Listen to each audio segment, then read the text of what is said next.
আমাদের সমাজে ধন সম্পদ হাসিল করবার কয়েকটি হারাম পন্থা আছে, যেমন সুদ খাওয়া। সহিহ মুসলিম শরীফের হাদিসে 7টি কবিরা গুনার মধ্যে উল্লেখ এসেছে, তার মধ্যে একটি হলো সুদ খাওয়া।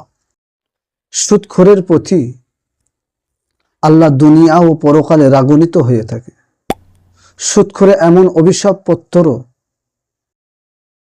আল্লাহ এবং তার রসুলের সাথে যুদ্ধ করতে আহ্বান করা হয়েছে।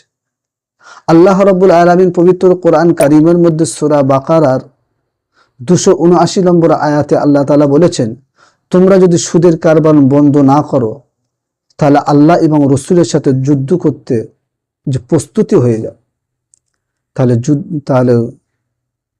তাহলে সুদ খাওয়া কতটা অপরাধ।